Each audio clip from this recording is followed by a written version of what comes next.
Hola a todos, buenas tardes. Esta es la segunda parte de la charla del lanzamiento de la metodología de diseño con geocontenedores para el control de erosión en cuerpos de agua. Los invito a los que no han visto la primera parte, que la puedan ver en una anterior sesión. Y bueno, dando continuidad a la charla, vamos a revisar la parte puntual y tal vez más importante de esta presentación, que es la metodología de diseño. Para eso, vamos a revisar inicialmente los mecanismos de falla en las soluciones con contenedores de geotextil, que en este caso nos van a funcionar como ese abrebocas de lo que nosotros queremos ir a contrarrestar o darle mantenimiento precisamente con la metodología de diseño. Inicialmente podemos ver una falla por volcamiento o deslizamiento. Esto puede obedecer claramente a una falta de inspección o revisión por parte geotécnica a la revisión de la propuesta global de la protección, ¿cierto? No es necesario solo ver la parte hidráulica, sino vamos a ver más adelante que hace falta también ver un componente geotécnico complementario a la estabilidad de la solución. Una falla por el efecto de la corriente o el oleaje. Claramente debemos diseñar una propuesta que sea completamente resistente a estos efectos dados, ya sea por el flujo o por el oleaje. Podemos encontrar una posible falla por la falta de protección en las soluciones con geosintéticos.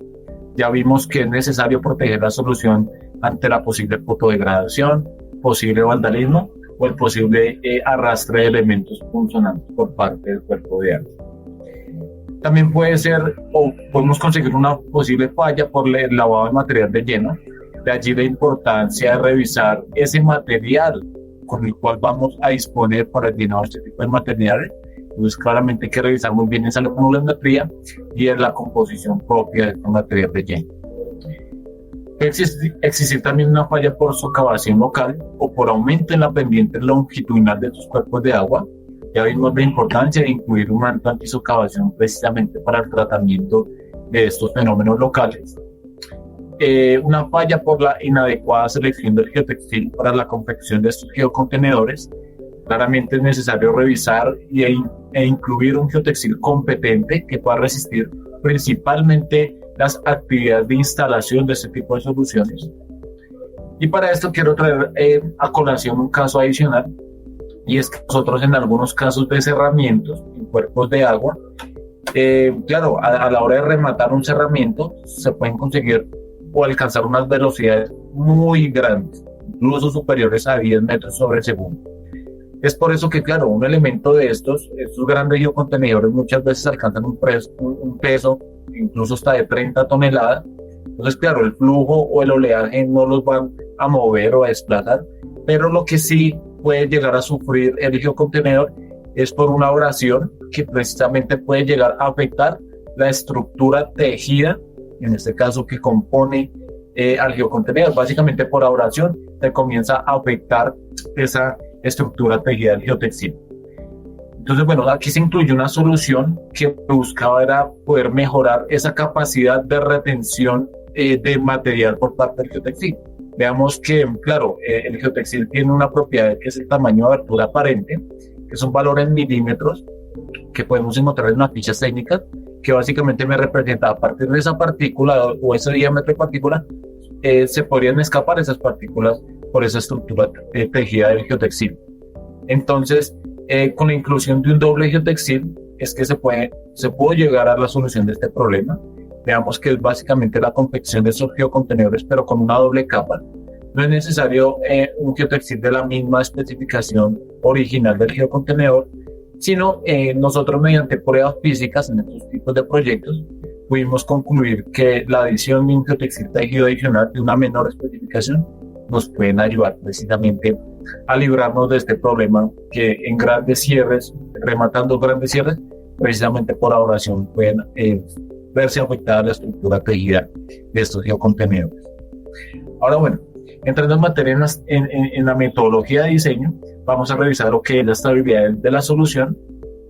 La estabilidad de la solución vamos a desplazarnos en dos tramos. Inicialmente vamos a verlo en la estabilidad en río y luego por otra parte vamos a revisar lo que es la estabilidad en costa.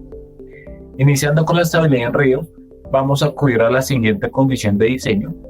Esta condición de diseño se evaluó o se determinó a partir de pruebas físicas a escala real que permitieron establecer esta condición, y una vez la podamos cumplir, vamos a garantizar que nuestra estructura de protección va a ser estable ante los efectos, en este caso, dados por el flujo.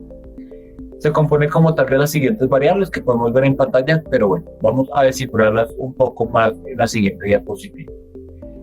Como tal, la condición de diseño inicialmente se compone de esta variable delta T, que fijémonos es la densidad relativa, pero no del grano. En este caso está multiplicado por 1 menos n, que es la porosidad del suelo de lleno, por lo cual es la densidad relativa, pero del elemento estructural, como tal, de nuestro geocontenedor, nuestra geobolsa. Por otra parte, aparece esta variable D sub K, que si nos fijamos, si yo instalo mi solución a pendiente, no es más que la dimensión de la bolsa en ese sentido, como aparece en la imagen. Pero si yo instalo mi solución de forma escalonada, voy a poder convertir esa variable D sub K como B por seno del ángulo, el ángulo de protección de mi solución, como lo podemos ver en el esquema.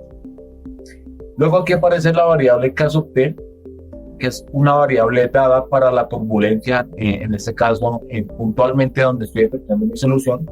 Entonces fijémonos que podemos contar con un factor de turbulencia normal en ríos como con un valor de 1, pero alta turbulencia como en curvas de ríos podemos contar con un valor de 1.5. Bueno, aquí aparecen diferentes valores que podemos aterrizar precisamente en cada uno de nuestros proyectos.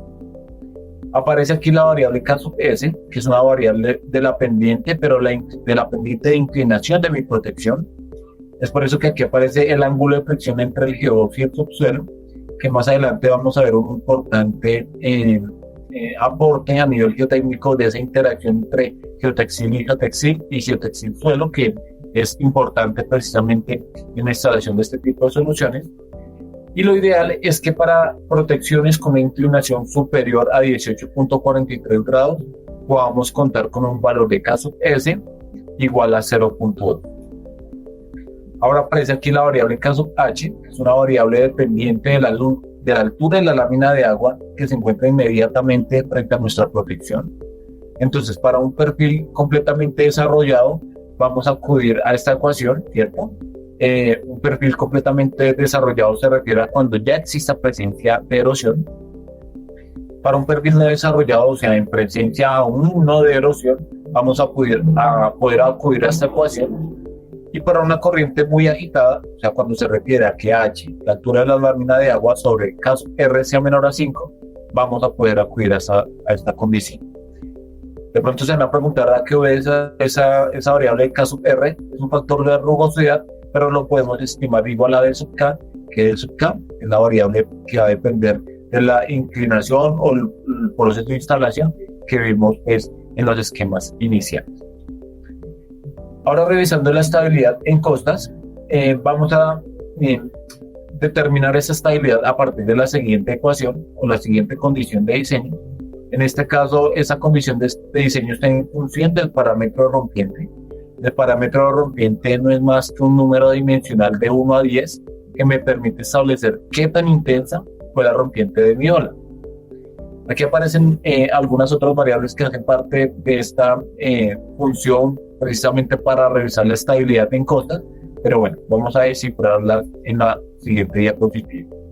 Esa condición de diseño, una vez más aparece aquí la variable H sub S, que no es más que la altura significativa de la ola. En este caso, este tipo de valores o datos pueden salir de un análisis de oceanografía, que normalmente puede llegar a medir este tipo de datos. Una vez más aparece la variable D sub K, que esta variable D sub K, recordemos una vez más, si yo instalo mi protección a pendiente, no va a ser más que la medida de la bolsa en este sentido.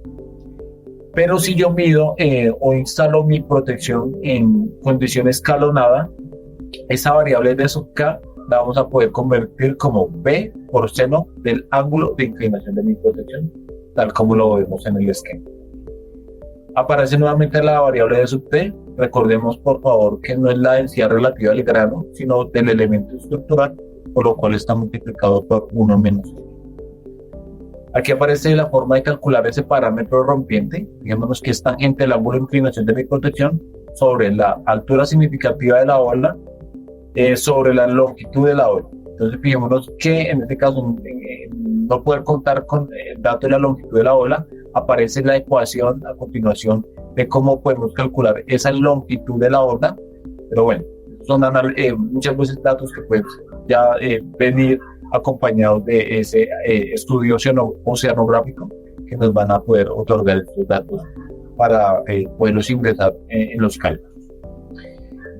Claro, para inclinaciones mayores o iguales a una relación 1:3, o sea, una inclinación aproximada de 18.43 grados, vamos a poder acudir a esta condición de diseño, que esta condición de diseño estamos hablando para los elementos que van a quedar sumergidos. Pero por otra parte, van a quedar unos elementos superiores que básicamente son los que van a estar en contacto o influenciados por ese oleaje, por lo cual requiere una revisión por separado y un poco más rigurosa. Es por eso que vamos a acudir a esa condición para estos elementos superiores, y es por eso que allí aparece esa variable R sub 6, que si vemos en el esquema de la parte izquierda inferior, no es más que la altura desde la corona de mi protección hasta la lámina de agua, precisamente por fuera de la influencia del oleaje. Esa estabilidad en costas es necesario revisar las dimensiones efectivas de estos elementos, claramente por esa revisión un poco adicional que se hace por ese factor adicional que tenemos, que en este caso es el oleaje, por lo cual vamos a revisar la altura efectiva de mi geocontenedor. Entonces, básicamente lo que vamos a determinar aquí es que la altura real sea mayor o igual que mi resultado, o sea que si yo dispuse para el análisis de mi protección bolsas o geocontenedores que tienen 1 metro de altura, ese 1 metro de altura debe ser mayor o igual a ese resultado que podemos obtener de esta condición, y es así que podemos revisar la altura efectiva de mi geocontenedor. También es necesario revisar o determinar la longitud efectiva de mi geocontenedor, por eso que vamos a revisarlo a partir de esta condición, de revisar esa longitud, y una vez más la longitud real de mi geocontenedor debe ser mayor o igual a esa condición que acabé de evaluar, y una vez podamos verificar que sea mayor o igual, la longitud efectiva de mi geocontenedor va a cumplir. Ahora vamos a revisar lo que es el diseño del geotextil para la confección de los geocontenedores. Para eso vamos a acudir a la siguiente ecuación, que esta ecuación se compone de las siguientes variables. Se compone como tal de estas variables. Básicamente, ¿en qué consiste esta ecuación? Básicamente vamos a revisar la tensión que se genera, ¿cierto?, bajo el impacto de un elemento a cierta velocidad. Es por eso que esta ecuación es una combinación de dos ecuaciones. Una que es la velocidad terminal y otra es la fuerza de impacto. Si recordamos la velocidad terminal, en nuestras clases de colegio, en nuestras clases de universidad, nos mencionaban que cuando el paracaidista cae del helicóptero, él alcanza una velocidad límite, una velocidad tope por su peso y por su forma. Claramente no es una velocidad infinita. Entonces, claro, lo que vamos a estimar es qué tensión se genera en el impacto que pueda tener esa gran bolsa debido a su peso y a su forma. Entonces, siendo así, una vez más, esta ecuación se conforma a partir de las siguientes variables, que si nos fijamos inicialmente están dadas por el dimensionamiento del geocontenedor, ¿cierto? Pero también aquí aparecen algunas variables importantes de resaltar. Una es el volumen del geocontenedor, el cual debe ser 2/3 del volumen, y esto tal vez es una medida un poco más conservadora, teniendo en cuenta que en el proceso de llenado de un geocontenedor muchas veces no queda completamente lleno. Muchas veces también obedece a medidas del geocontenedor externas, que bueno, no es más que una medida conservadora, precisamente ese volumen que puede alcanzar el geocontenedor. Por otra parte aparece la rigidez a la tensión del geotextil, que no es más que la resistencia última a la tensión que podemos encontrar en nuestras fichas técnicas sobre la deformación del geotextil. Bueno, tenemos en cuenta que anterior a eso, o la tensión que acabamos de calcular, es básicamente la tensión en la parte más frágil de mi geocontenedor. ¿Y cuál es la parte más frágil del geocontenedor? Es la costura.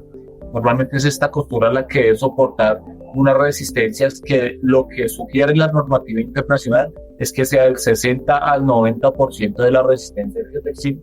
Entonces, para yo poder determinar la resistencia que requiere como tal mi geotextil, es por lo cual que esa resistencia que acabamos de calcular que requiere la costura, dividido en 0.7, obedeciendo a la normativa internacional, es como podemos determinar esa resistencia requerida por parte del geotextil. Allí es necesario cumplir con un factor de seguridad que deberá ser mayor a 1, donde la resistencia última la tensión que aparece en nuestras fichas técnicas sobre la resistencia que acabamos de determinar debe cumplir precisamente con este factor de seguridad que debe cumplir con un factor de seguridad de mayor a 1. Vamos a revisar en qué consiste el diseño del manto antisocavación. Para esto nos vamos a dividir nuevamente en dos tramos. Inicialmente lo que es el diseño del manto antisocavación en ríos, luego vamos a pasar a revisar lo que es el diseño del manto antisocavación en costas. Iniciando con este elemento en ríos, vamos a acudir a la siguiente ecuación, que si nos fijamos es 1.25 veces una de las ecuaciones generales para el cálculo de socavación local en ríos.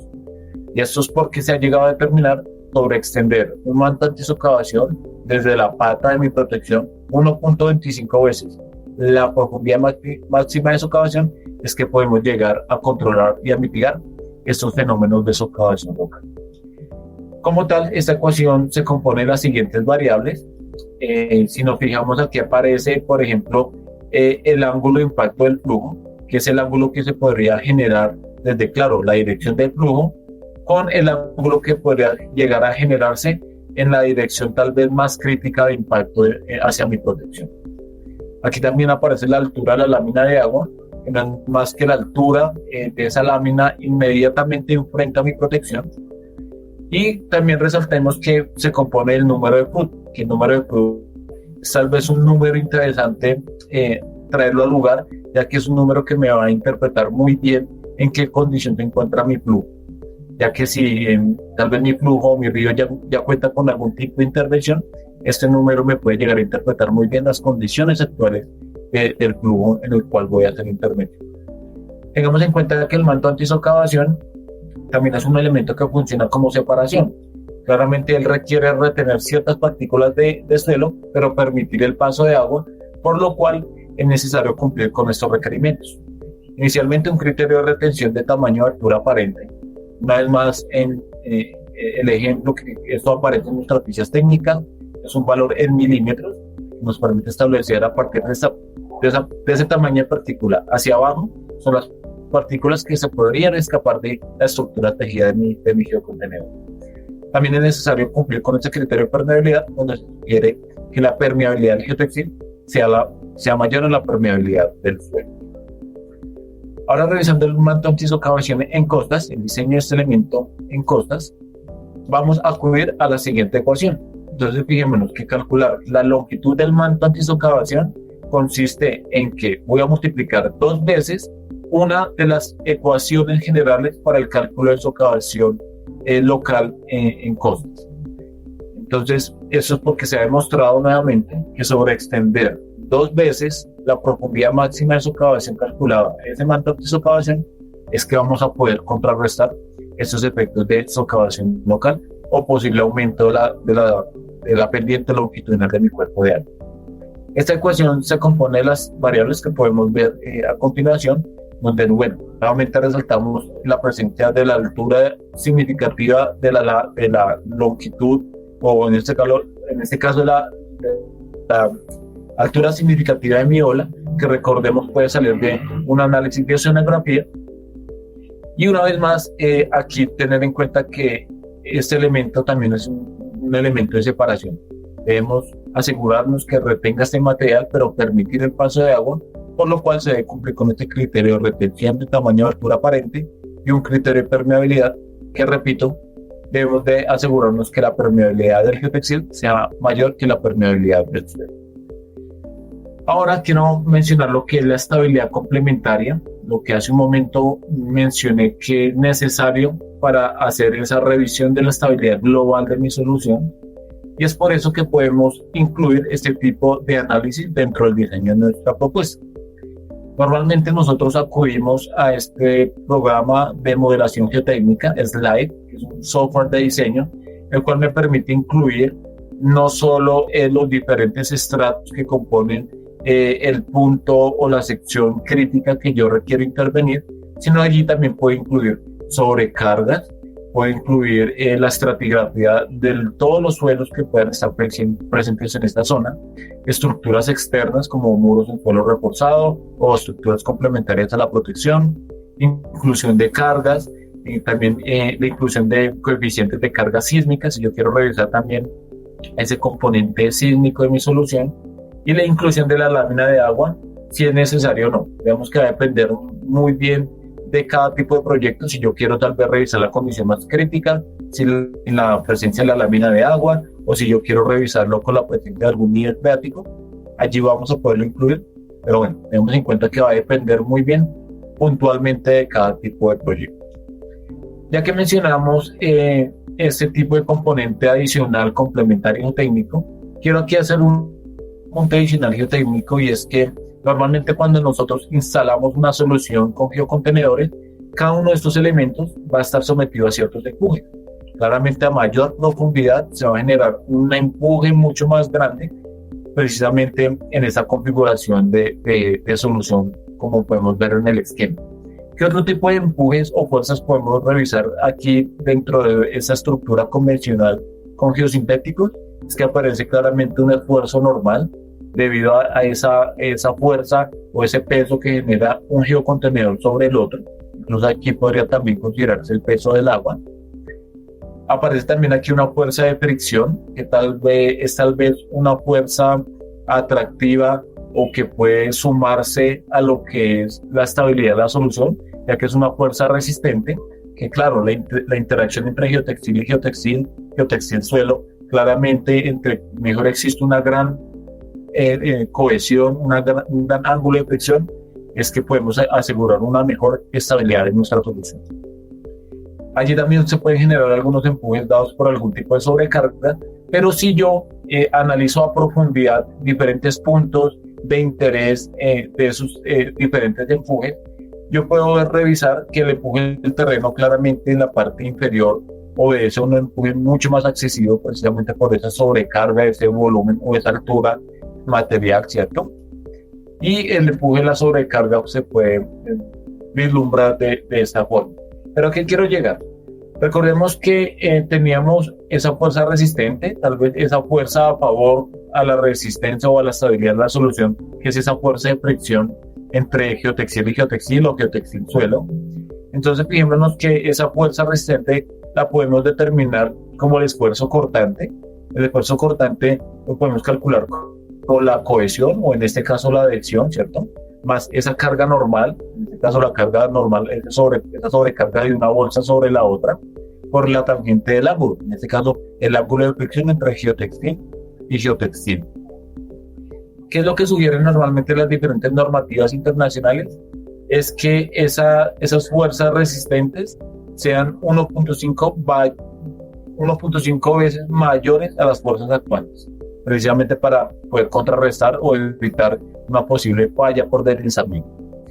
Nosotros, en compañía con la Universidad Javeriana, hemos revisado diferentes ensayos de corte directo con el propósito de revisar esta interacción entre diferentes geotextiles, precisamente para la conformación de este tipo de obras de protección.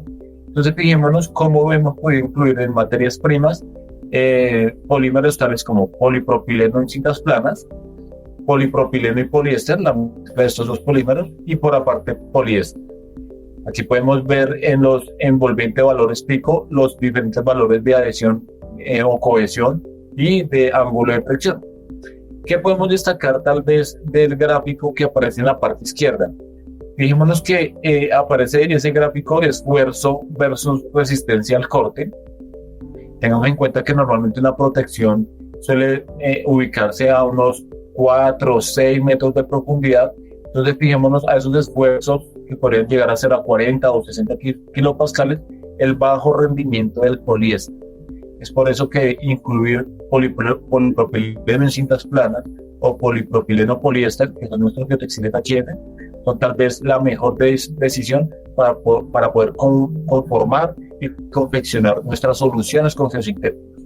Bueno, fijémonos aquí la importancia también de saber qué tipo de materiales son los que yo quiero involucrar o incluir en este tipo de soluciones con geosintéticos. Resumiendo la metodología de diseño, podemos resumir en 5 pasos esto que acabamos de revisar.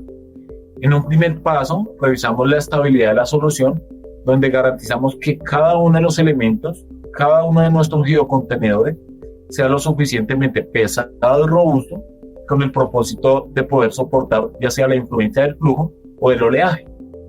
En un segundo paso, seleccionamos o diseñamos el geotextil para la confección de esos geocontenedores. Esto bajo el criterio de diseñar un geotextil competente que pueda resistir principalmente las actividades de instalación de este tipo de solución. En un tercer paso, diseñamos el manto antisocavación, donde básicamente determinamos qué tipo de geotextil y esa longitud a partir del pie de protección requerida para poder contrarrestar los efectos de socavación local y posible aumento de la pendiente longitudinal de mi cuerpo de agua. En un cuarto paso, revisamos la estabilidad complementaria, que no consiste más en una revisión adicional geotécnica, donde podemos revisar mediante un factor de seguridad esa estabilidad global, donde podemos incluir de manera global todos los aspectos que involucran nuestra solución y darle este visto bueno por parte de un análisis geotécnico muy prudente. Y ya como último paso, quinto paso, establecimos lo que es la protección de la solución, que consiste en elegir si puedo proteger mi solución mediante secreto, mediante manto para control de erosión, mediante geocolchones, pero fijémonos que esto va a depender, o este tipo de decisiones va a depender de qué tipo de material yo tengo disponible. Si yo tengo la facilidad de conseguir concreto cercano a la zona de mi proyecto, es que voy a poder tal vez pensar en una protección complejo concreto, y más si tal vez mi zona está vulnerable ante el posible vandalismo. Pero si no es así, si encuentro tal vez en una zona rural donde no tengo la facilidad de conseguir tal vez el concreto, posiblemente puedo pensar en un manto para control de erosión para proteger mi salud.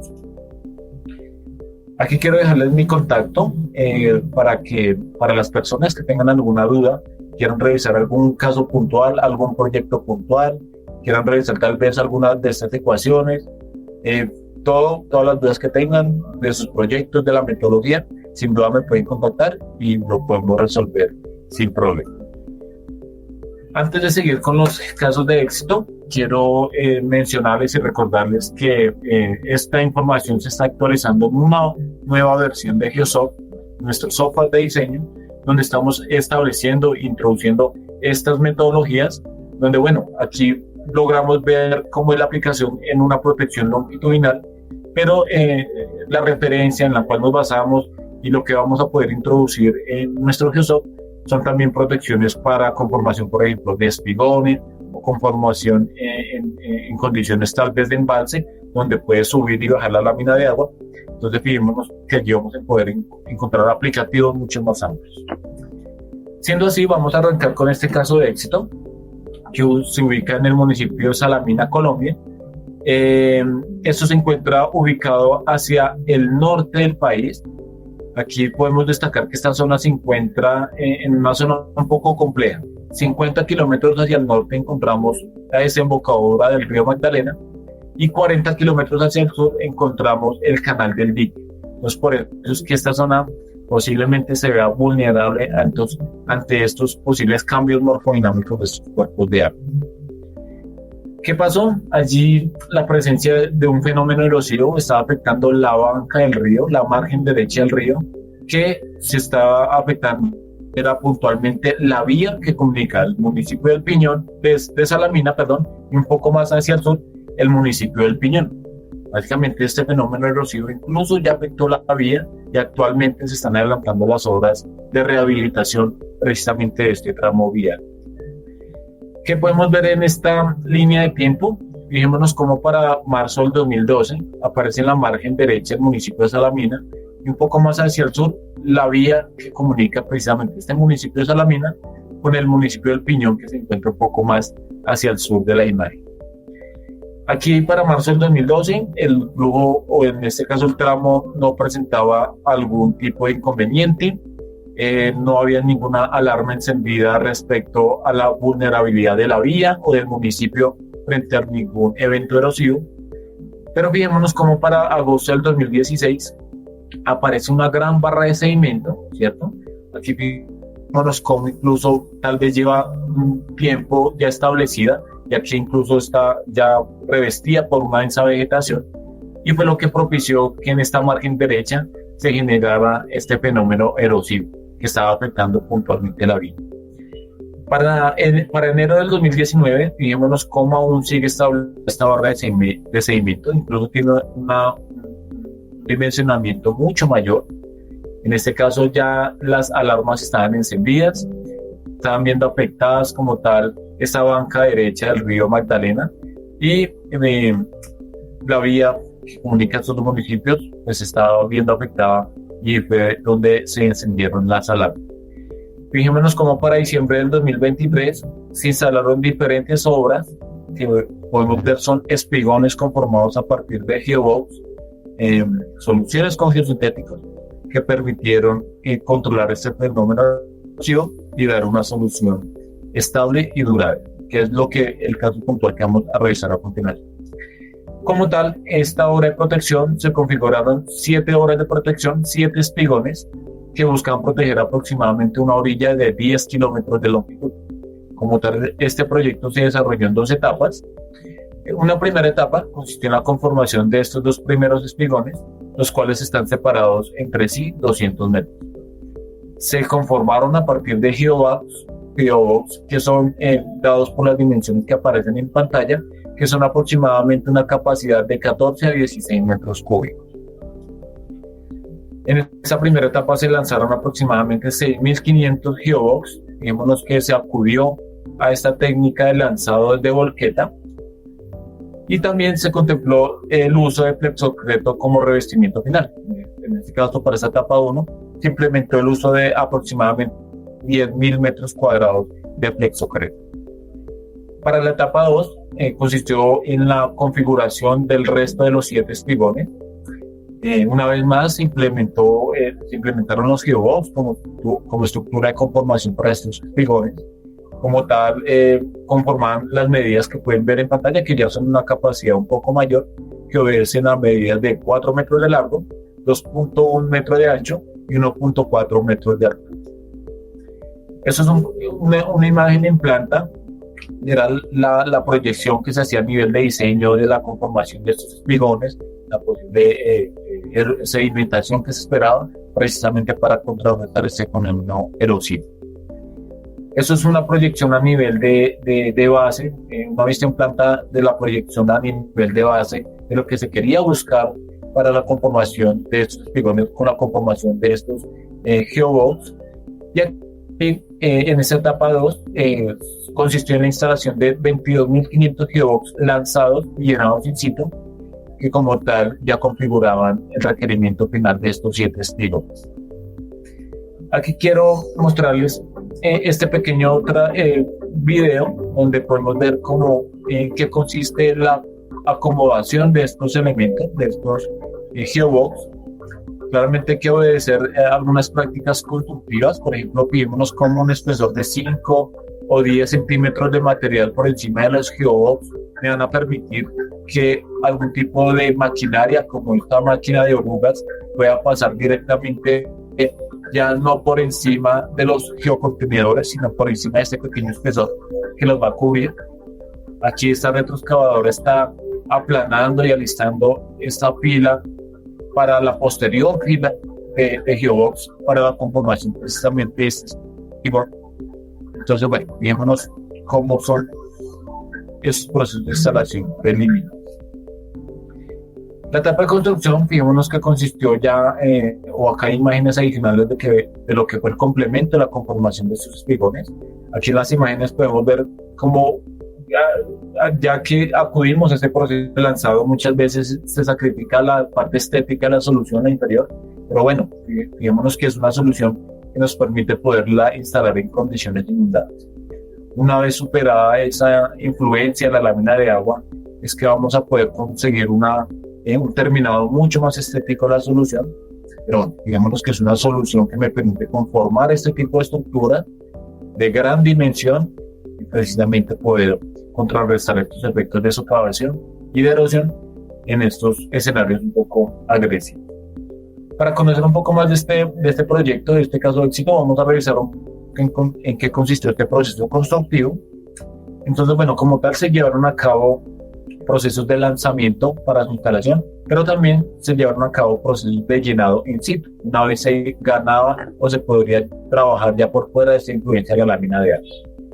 Ese proceso de lanzado no solo se puede llevar a cabo desde el volco de la volqueta, sino también podemos acomodar plataformas flotantes, donde si nos fijamos esa formaleta que usamos para el llenado de los geocontenedores, podemos acomodar un pivote en su parte externa, donde finalmente podemos inclinar el geocontenedor y hacer el lanzado en este caso, de la formaleta flexible o el geocontenedor. El lanzado desde la volqueta fue un proceso que aquí se aprovechó. Aquí fijémonos, aquí hay un video de cómo es este tipo de proceso. Aquí nos vamos a fijar cómo el geotextil precisamente pasa o por unos procesos de esfuerzos importantes, pero nosotros claramente hemos desarrollado y conformado los geotextiles competentes para este tipo de procedimientos. Para el llenado de este tipo de elementos, nuestros geobox, nuestros geocontenedores, podemos disponer ya sea del volco de la volqueta, podemos disponer incluso por maleta fabricada a partir de madera, por maleta metálica, ¿cierto? Diferentes tipos de formaleta que en realidad lo que debemos asegurarnos es que sea estable, segura, libre de protuberancias que puedan afectar o rasgar el geotextil, que por ende podrían llegar a afectar la vida útil de este tipo de soluciones. Aquí hay imágenes adicionales de cómo la conformación de este tipo de formaletas. Este tipo de materiales o el tipo de suelo con el cual podemos disponer para el llenado de este tipo de materiales, lo ideal es que puede ser material de sitio, que va a representar una ventaja económica y en rendimientos de obra muy, muy importantes, pero no podemos dejar de lado que podemos disponer de materiales como afirmados, son base granular, y lo ideal es que sean libres de material orgánico. Hacer evitar grandes sobretamaños, lanzamientos bruscos del material de lleno, con el propósito de ojalá conseguir esas prácticas constructivas que no afecten la vida útil de la solución. Aquí hay un video adicional de cómo es ese aprovechamiento del material de corte. Claramente esto es una ventaja en términos de rendimientos de obra y económicos importantes para este tipo de soluciones. Fijémonos aquí una vez más que podemos disponer de estos materiales, claramente con una revisión previa de esa granulometría, de ese contenido material que claramente nosotros como Capco Wavin ayudamos a nuestros clientes en este tipo de toma de decisiones. Esos geocontenedores, recordemos que contienen una tapa superior que no es más que una sobreextensión abierta del geotextil con el cual se confeccionan los geocontenedores, pero esa tapa debe ser debidamente cosida. Debemos encapsular muy bien ese material de lleno, por lo cual debemos asegurar el adecuado sellado de la tapa superior. Para eso podemos acudir a una costura manual mediante aguja capotera. No existe normativa en vías que nos sugiera cómo hacer este proceso debidamente. Y también podemos acudir a este tipo de máquinas de coser portátiles que nos pueden ayudar a agilizar este tipo de procesos. Son máquinas accesibles, tienen un costo aproximado de 2 millones de pesos colombianos aproximadamente, son fáciles de conseguir y pues claramente va también a generar un rendimiento en obra importante. La protección final de la solución, fijémonos que consiste en la selección de ya sea manto para control de erosión, flexocreto, de colchones, incluso celdas, pero claramente este tipo de soluciones para el revestimiento final de mi protección va a depender de qué tipo de material yo pueda disponer, ¿cierto? Para el llenado de este revestimiento final, pero entonces tenemos en cuenta que es importante hacerlo por los efectos de vandalismo y fotodegradación y demás factores que pudimos revisar. Vamos a revisar algunos valores agregados al proyecto. Tal vez el principal y el número uno es el uso del material disponible, ya que el poder de utilizar el material de corte, material de préstamo, es sin duda una ventaja económica y en rendimiento de obra importante que va a representar una gran ganancia para nuestros proyectos. El segundo paso es un menor impacto ambiental. Para esto quiero traer a colación un ejemplo de lo que podría ser una solución tradicional, un enrocado, versus una solución con geosintéticos, con nuestros geobox. Para la protección, o en este caso conseguir una protección de 2.000 metros cúbicos, requiero por ende 2.000 metros cúbicos de piedra, ¿cierto? Y 145 volquetas, que para uno de los tramos de este caso de éxito de Salamina, el lugar o la cantera donde podríamos llegar a conseguir este material se conseguía a 60 kilómetros de distancia del lugar de instalación de la protección.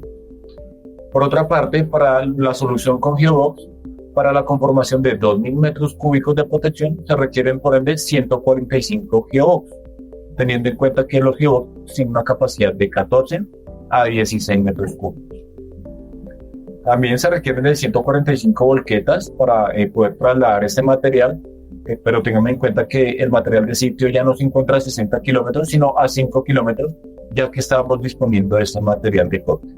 Y también podemos traer a colación una volqueta, aunque bueno, es un caso comparativo, porque en realidad es un camión el que normalmente lleva los box desde la planta de Patco en Bogotá hasta Salamina. Entonces, bueno, esta sería un poco la comparativa de lo que requiere un enrocado, una solución tradicional y una solución con geosintéticos para 2.000 metros cúbicos de protección. Teniendo en cuenta que esos 2.000 metros cúbicos de piedra de esa solución tradicional teníamos que irlos a buscar a una cantera que se ubicaba a 60 kilómetros de distancia, y aterrizando aquí un valor que es que una volqueta emite aproximadamente 1.5 kilogramos de CO2 por cada 10 kilómetros de recorrido. Es que claro, las 145 volquetas viajando 60 kilómetros podrían emitir un total de 1.305 kilogramos de CO2. Pero ahora los 2.000 metros cúbicos de material siendo acarreados 5 kilómetros, que era la distancia del material de corte, y la volqueta que viaje desde Bogotá, en este caso hasta Salamina, emitirían en un total de 252 kilogramos de CO2. Es siendo así una reducción aproximada del 80%, precisamente esa reducción de ese menor impacto ambiental. Bueno, por otra parte, una menor inversión en comparativa a las soluciones tradicionales, hemos llegado a determinar que es una menor inversión aproximada del 40%, teniendo en cuenta el uso de materiales disponibles, los costos de transporte, maquinaria convencional y claramente obedeciendo a obras mucho más básicas. Un menor costo de transporte, esto debido al siguiente dato, que se refiere a que $0.3 vale el transporte de un metro cúbico, un kilómetro. Siendo así, el costo del material de cantera, recordemos que se ubicaba a 60 kilómetros del lugar de la protección. Entonces, por este valor que acabamos de revisar, para esta solución tradicional se requiere al menos $18 el transporte por metro cúbico. Pero el costo del material de sitio, tengamos en cuenta que se ubicaba solo a 5 kilómetros del lugar de ubicación del proyecto, y por ese factor de 0.3 nos da un valor de transporte de $1.5 el transporte por metro cúbico, siendo así una reducción en transporte del 92%. Claramente un menor impacto social, esto representaba que, bueno, claramente podemos conseguir obras más rápidas, mejores rendimientos, un mejor impacto a nivel económico, pero claramente allí logramos llegar a la solución que se quería, controlar ese fenómeno erosivo, poder evitar que se cortara la comunicación terrestre por esos municipios, claramente mejorando la calidad de vida de las personas. Bueno, muchas gracias a todos, espero que esta información les haya sido muy útil. Recuerden, son soluciones que contribuyen a un mundo mejor.